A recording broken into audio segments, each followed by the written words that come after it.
노후 파산 남의 얘기일까? 노후를 망치는 세 가지 착각. 1. 생애 설계의 발목을 잡는 착각들. 마이너스 노후 설계의 발목을 잡는 세 가지 착각이 있는데 그 착각에 빠지게 되면 아무런 의미가 없고 몇 억이 없고 그 착각에 빠지지 않고 미리미리 준비한다면 얼마든지 행복을 찾을 수 있다. 일 많은 사람이 인생의 80 이후는 없는 걸로 안다. 마이너스 80 이후를 생각하는 사람들이 거의 없다. 그런데 요즘 유행하는 말 중에 재수 없으면 120살까지 산다는 말이 있다. 많은 사람이 100살까지 살면서 짧게는 23년 길게는 10년 앓으면서 돈 문제, 외로움으로 고생한다. 이 죽음은 갑자기 조용히 오는 게 아니라 긴 병 후에 온다. 산 많은 사람이 자식이 자신의 노후라 생각한다. 마이너스 있는 돈 자식에게 다 퍼붓고 쪽방에 산다. 자녀 리스크가 너무 크다. 일본의 노후 파산. 마이너스 NHK에서 노후 파산 특집이라는 걸 방영했는데 일본에서 꽤 화제가 됐다. 국내에도 책으로 만들어져 출판된 일본 노인들은 고성장 시기에 직장 생활을 했기 때문에 잘릴 일이 없었다. 우리도 그랬지만 그 당시 일본 노인들은 돈을 빌려서라도 땅 사고 집 사고 주식 사고 사면 올라서 재산 형성을 했다. 또 연금 제도가 일찍 도입되어 우리 시기면 국민연금, 퇴직연금이 있다. 그런데 65세 이상 노인 중 독거노인이 630만 명인데 그중 200만 명이 노후 파산으로 비참한 삶을 살고 있다. 퇴직연금 제도가 있는 회사에서 다녔던 사람들은 상관없는데 그 외는 국민연금밖에 없다. 우리나라와 달리 일본은 국민연금이 1인당 65만 원이 최대다. 부부가 같이 산다면 130만 원, 일까지 하면 그럭저럭 사는데 사별하거나 이혼하면 65만 원으로 해결해야 하니까. 현역 시절에는 꿈에도 그렇게 될지 몰랐던 사람들이 노후 파산이라는 거다. 우리는 어떤 가에서 보면 생애 주기 중 재산이 가장 많을 때가 50대인데 가구당 평균 자산이 4억 9천만 원 정도 된다. 근데 부채 차입금이 9,300만 원쯤. 3억 9,700이 순 자산인데 어떻게 보면 50대의 재산이 3억 9,700이면 괜찮지 않나 싶은데 문제는 3억 3천 정도가 집이다. 그거 빼고 나면 5,900 금융 자산이 그 정도 남는다. 그걸로 어떻게 30년을 사나. 일본은 연금이라도 있지 우리나라 65세 이상 고령자 중 노령연금을 한 푼이라도 받는 사람이 43%다. 월 수령액이 60만 원 미만이 그중 80%. 100만 원 이상 받는 사람은 6.6%. 퇴직연금 221조 원 납부 금액을 가입자 수로 나눠봤더니 3,200만 원이다. 통째로 받아봤자 1년 생활비도 안 된다. 개인연금은 특별한 사람밖에 없고 그런 상황이다 보니까 일본보다 훨씬 힘든 상황이다. 일본의 가정은 빚이 없다. 생애 주기별로 각 가정이 가지고 있는 저축액분 부채액 비율을 낸 거 보니까 일본은 제일 높을 때가 2030대당. 그 사람들은 3035년 월부로 집을 사다 보니까 빚밖에 없다. 근데 현역 시절에 계속 갚아서 퇴직할 때쯤 되면 빚이 거의 없다. 그러니까 집값이 내려가더라도 살다가 가면 된다.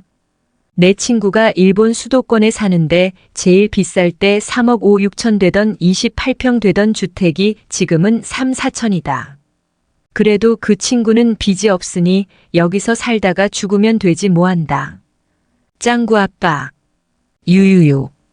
근데 우리나라는 그 비율을 계산해 보니까 30대가 181%로 제일 높다. 근데 줄질 않고 83% 빚이 계속 있다. 왜 우리는 15평, 20평, 30평, 35평 늘리고 은행에 빚내서 집을 사니까. 진행자 그게 은행 집이 내 집이냐? 나중에 빚이 그렇게 남는다. 일본 같은 경우는 하우스 푸어의 염려는 거의 없는데 우리는 만약 그때 집값이 내려가는 날이면 하우스 푸어가 얼마나 늘어나겠는가. 3. 또 하나 복지 예산으로 베이비붐 세대들을 도와줄 수 없게 돼 있다. 그대로 받았었는데 이 의미가 무슨 의미인지는 모르겠네요. 일본은 베이비붐 기간이 47년부터 52년까지 6년 계속됐다. 그 다음부턴 2명 1명 떨어졌는데 우리나라는 625대도 한창 낳고 그 후 26년간 계속됐다. 그 사람들이 다 퇴직하면 그 후에 저출산 세대가 어떻게 부양하겠느냐. 결국 각자 도생해야 하고 그게 안 되면 파산이다. 보통 대졸자들이 많은데 그 사람들을 위해 교육비를 다 퍼부었는데 얼마 전 통계 보니까 60% 이상이 자녀 교육비, 결혼 비용에 투자해서 파산할 거라고 한다. 잡코리아가 발표한 자료를 보니 우리나라 퇴직 연령이 51세다. 공기업도 명퇴가 있어서 그런지 55세고 대기업은 49세더라. 65세까지 일하는 직장인 비율은 8%고 퇴직 후 재취업 준비하는 비율은 10%밖에 안 된다. 퇴직 대비 준비를 40대부터 해야 하는데 첫째는 가격 경제에서 낭비 거품 요인을 제거하는 거다. 40년간 고성장 시대를 살아왔기 때문에 우리는 아낀다고 생각하고 의식하지 못하는데 선진국 사람들이 보기엔 우리가 낭비 거품 요인이 많다. 특히 자식들 관련 지출. 이걸 줄여야 우리도 살고 자식들도 산다는 걸 젊어서부터 알아야 한다. 결국은 100세 시대에는 어떻게든 국민 마이너스 개인 마이너스 퇴직 연금 안 되면 주택연금이라도 최소한의 생활비를 만들어두지 않으면 노후가 괴롭다. 일본 내 각부에서 당신의 주 수입원이 뭡니까? 라는 주제로 발표한 자료를 보니 선진국들은 연금 수입이더라. 7,080%가. 근데 우리나라는 12%. 그것도 교사, 군인, 공무원들. 우리나라 노인들은 어떻게 했느냐? 80년대만 해도 자식들이 부양했다.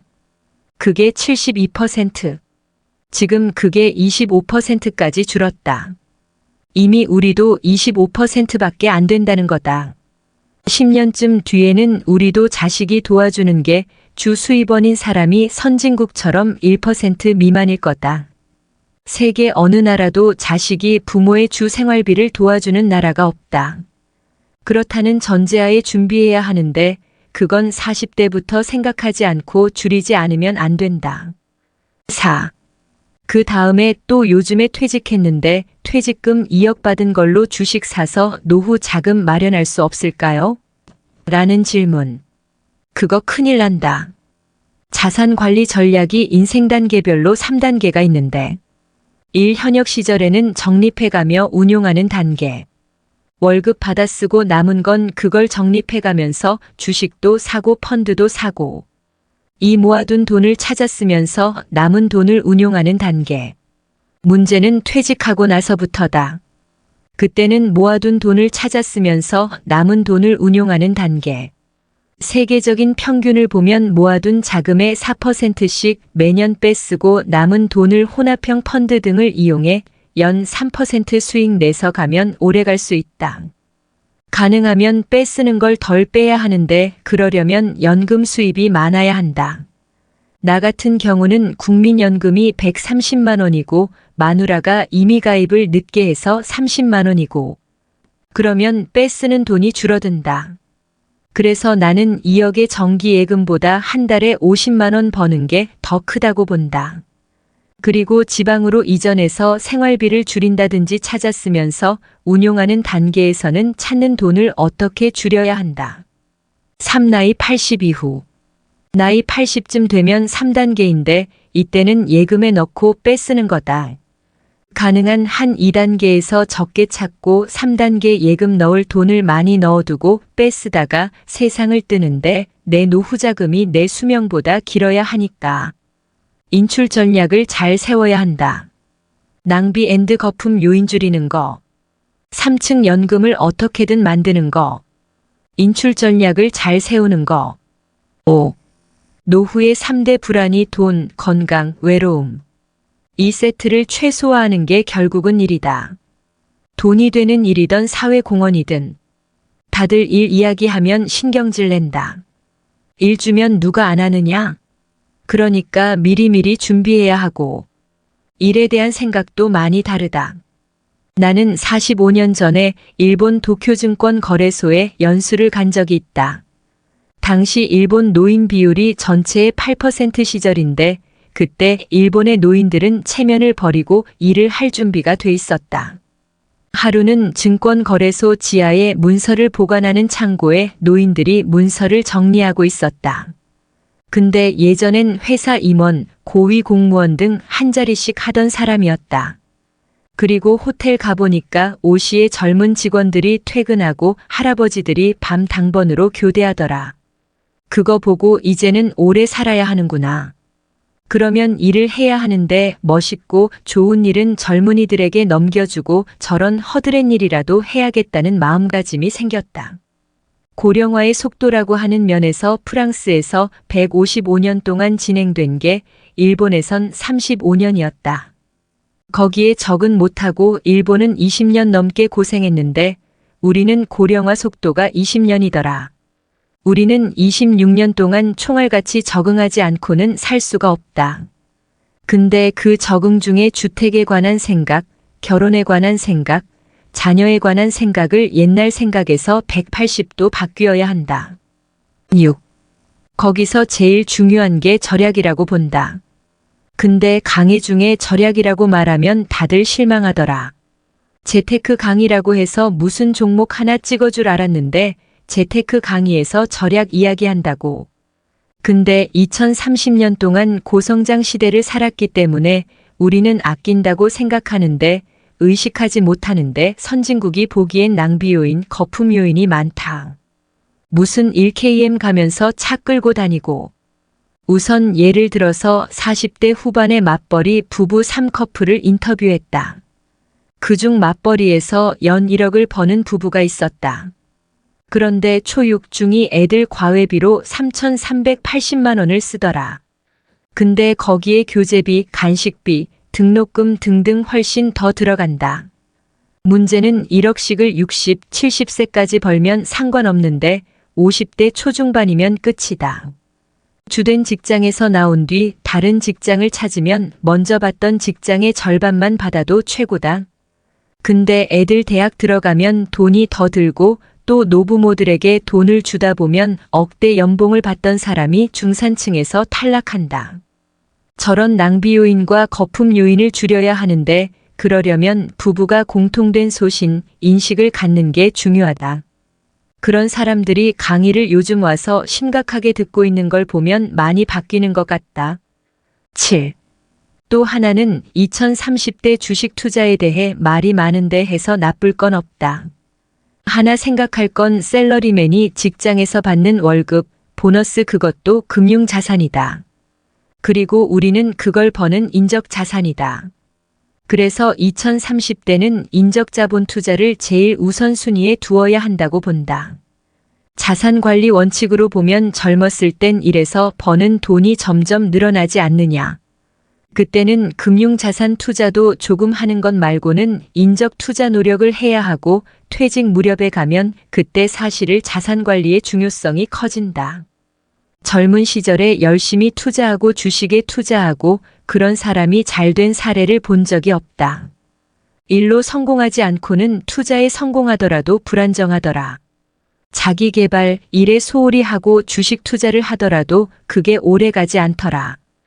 2030대는 3층 연금을 가입하고 또 돈이 남으면 펀드를 하는 거고 퇴직연금 중에 자기 퇴직연금을 매달 내는데 그게 DC로 가고 있는데 그걸 살펴보지 않는 사람이 10%더라.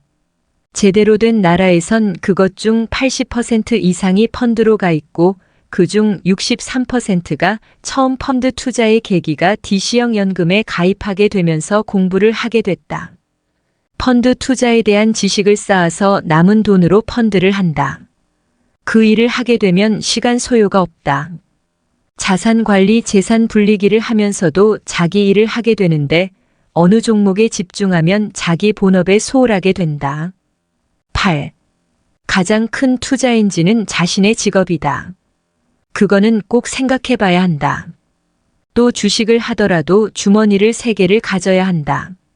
생계형 주머니, 노후 대비앤드 자산 대비형 주머니, 트레이딩 주머니. 사실 노후는 마냥 남의 이야기인 것 같았는데 유유 슬프게도 곧 40. 노후는 더 이상 막연한 미래가 아니다. 게다가 나는 10년 내로 은퇴할 계획을 가진 파이어족이라서 그런지 히읗히읗 노후에 대한 이야기가 더욱 인상 깊게 다가왔다.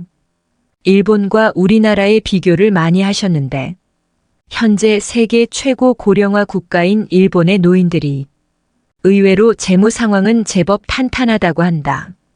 일단 과거 고성장기를 보냈기 때문에 돈 모으기가 수월했고 60세까지는 웬만해서 잘릴 일도 없었다.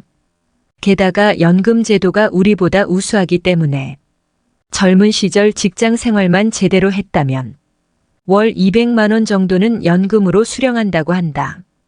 하지만 그럼에도 65세 이상 독거노인 630만 명 중 거의 30%인 무려 200만 명이 파산했다고 유유. 일본이 이 정도인데 우리는 어떻게 될까? 프랑스가 초고령 사회로 가는데 150년이 걸렸는데 일본은 지난 35년간 너무나 급속도로 진행되어 잃어버린 30년과 같은 경제 침체를 겪었다. 우리는 이게 26년 일본보다도 35%더 빠르다. 프랑스보다는 무려 570%나 빠르다. 유유. 1960년생이 무려 110만 명 수준인데 올해 2020년 신생아는 20만 명대로 내려간다. 노인 세대 대비해서 무려 34배나 적다. 몇 년 뒤에는 10만 명대로 떨어질지도 모르겠다. 유유. 고령화 속도가 빨라도 너무 빠르다. 흔히 노후를 위해서 3층 연금, 국민연금, 퇴직연금, 개인연금을 잘 준비하라고 하는데 우리는 일본에 비해서 이게 너무 부실하다. 일단 전 세계에서 가장 극심한 역피라미드 인구 구조는 국민연금과 건강보험의 재정을 악화시킨다. 사실상 윗세대가 아랫세대를 착취하는 폰지 사기와 다름없다. 향후 국민연금은 고갈될 수밖에 없는데 결국 매달 월급에서 떼는 청년들의 연금 보험료를 올리거나 노인들에게 주는 연금 수령액을 깎는 수밖에 없다. 아마 둘 다 이루어질 듯한데 노인층과 청년층 모두에게 엄청난 반발이 일어날 것이다. 지금 신생아보다 무려 34배나 인구수가 많은 베이비부머 세대에게 보험료를 더 걷었어야 했는데 유유 결국 표 때문에 개혁하지 못했다. 그 부담은 후세대가 져야 한다. 유유. 퇴직연금도 허술하기 짝이 없다. 아직 가입하지 않은 중소기업이 너무 많다. 우리 회사도 가입 안 시켜준다. 유유. 그나마 퇴직연금에 가입한 사람들도 자기 연금에 관심이 없다. 자기 연금이 DC인지 DB인지 모르는 사람도 많다. DC인데 어떻게 투자되는지 모르는 인간도 대부분. 그래서 수십 년간의 장기 상품인 퇴직연금에 주식에 투자하는 비율은 5%도 채 되지 않는다. 그래서 연수익률은 매년 1%대 유유참. 게다가 퇴직연금이란 말 그대로 은퇴 후 노후자금으로 사용해야 하는 건데 대부분은 그냥 중간에 목돈으로 찾아 써버린다. 집 사거나 치킨집 차리거나 유유. 개인연금 시장도 너무나 취약하다. 거의 보험 설계사들이 쥐락펴락하는 시장이다. 나 또한 20대 때 아버지 친구 보험 아줌마에게 속아서 채권형 펀드 의무가입 80% 변액연금에 가입했다. 수익률 12%.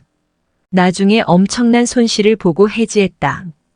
세금 혜택이 큰 연금저축이라는 좋은 제도도 있지만 연금저축보험이라는 이율 12%대의 보험사 저축만 가입하는 사람들도 대부분 유유. 해지하면 또 페널티로 수수료 엄청 떼어간다. 아무리 생각해도 보험사는 진짜 도둑놈들 같다.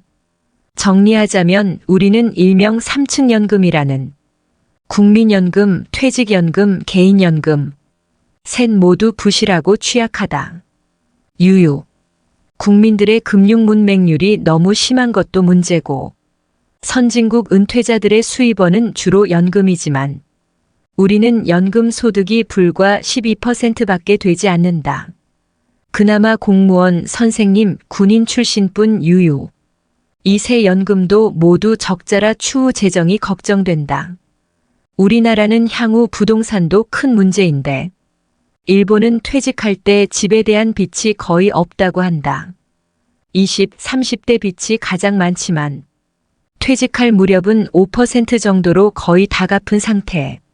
하지만 우리는 계속 큰 집으로 옮기기 때문에 퇴직할 무렵에도 집에 대한 부채가 엄청나게 많다. 진행자인 김동완 소장 말대로 대부분 그냥 은행집이다. 행여나 집값이 떨어지면 하우스 푸어의 염려가 한국은 너무 크다.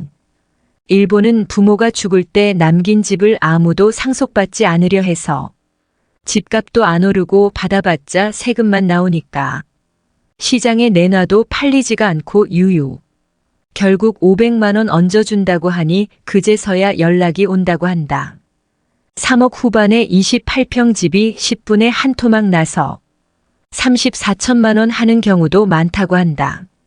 그래도 빚이 없으니 그냥 죽을 때까지 살지 뭐. 라는 초연한 사람이 많다고 히읗히읗. 하지만 한국은 다르다.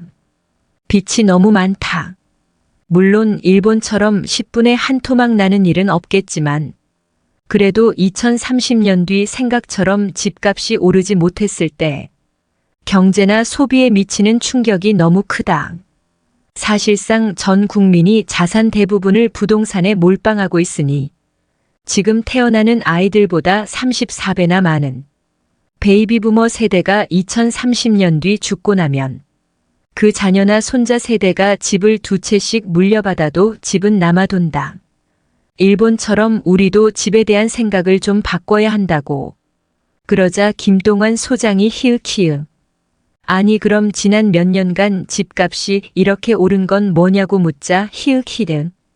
강창희 대표는 급작스러운 저금리와 부동산은 불패라는 사람들의 믿음, 분위기 때문이라고.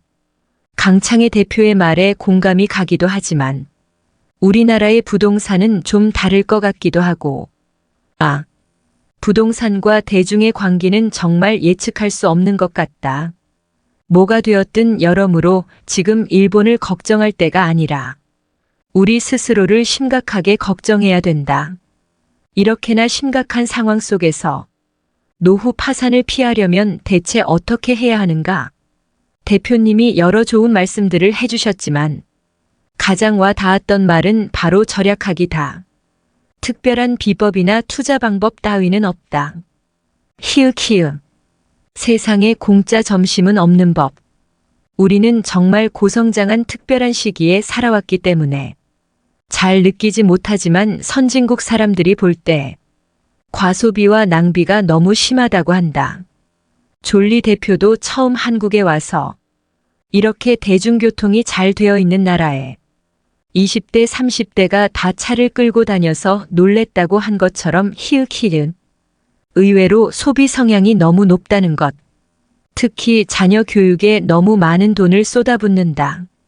그렇게 자녀 교육에 노후 자금까지 다 쏟아부었는데 결국 자녀가 잘 안 되면 어떻게 할 것인가?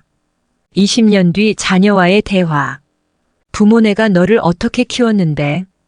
노후 준비할 돈까지 다 너에게 투자했는데 자녀네가 공부하기 싫다고 했죠? 왜 그랬어요? 결혼 자금, 사업 자금도 못 도와주면서 내 주위 남자들은 솔직히 다 비슷하다. 굳이 자녀 교육에 많은 돈을 쏟아부어야 할까? 의문을 가진다. 하지만 그걸 와이프에게 말하게 되면 와이프 알. 당신은 빠져. 다행히 요즘은 자녀 교육에 너무 올인하는 것에 부정적인 여자분들도 많아졌다고 한다. 가장 신경 쓰지 말아야 될 말은 남들처럼이다. 결혼할 때 그런 가치관이 비슷한 사람끼리 만나야 한다고. 만약 20년 전부터 자녀 교육에 쓸 돈으로 글로벌 1등 주식이나 ETF를 사모아줬으면 히읗히읗. 지금 대학생 자녀가 부모보다 부자가 될 수도 있다. 히읗히읗.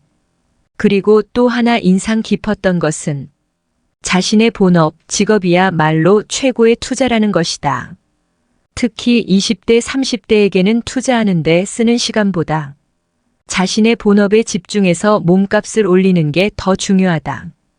어릴 때는 자산의 규모가 크지 않기 때문에 하루 종일 투자에 매달려 있기보다는 본업에 집중하면서 일단 종자돈의 규모를 키우는 게 더 낫다. 나이가 있고 자본이 어느 정도 쌓였다면 그 후부터는 자산 배분을 잘하고 운영을 잘해서 자본을 불려가는데도 신경 써야 한다. 씁쓸하지만 나도 곧 이걸 더 신경 써야 할 나이가 유유. 사실상 제로금리 시대다. 은행이자 1%. 그러니 연 4% 수익만 돼도 훌륭한 편이다. 너무 욕심 부리지도 말자. 그리고 나이가 있다면 일단 체면 가리지 말고 허드렛 일이라도 할 수 있는 일을 찾아야 한다.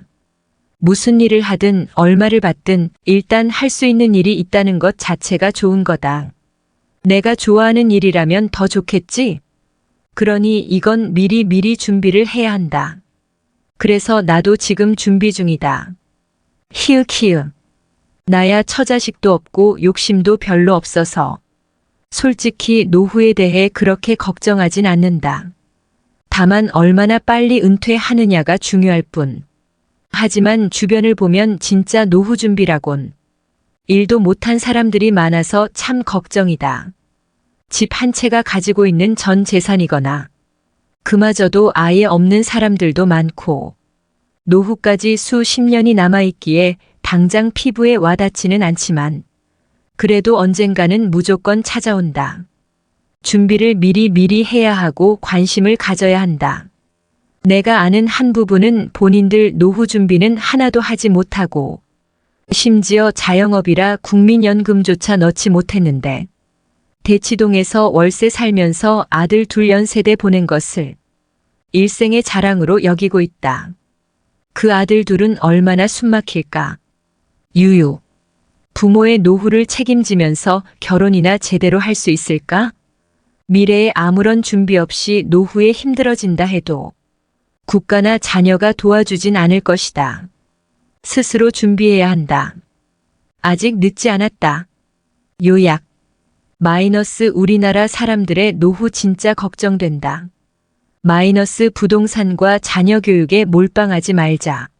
마이너스 절약과 직업을 갖는 것이 최고의 투자다.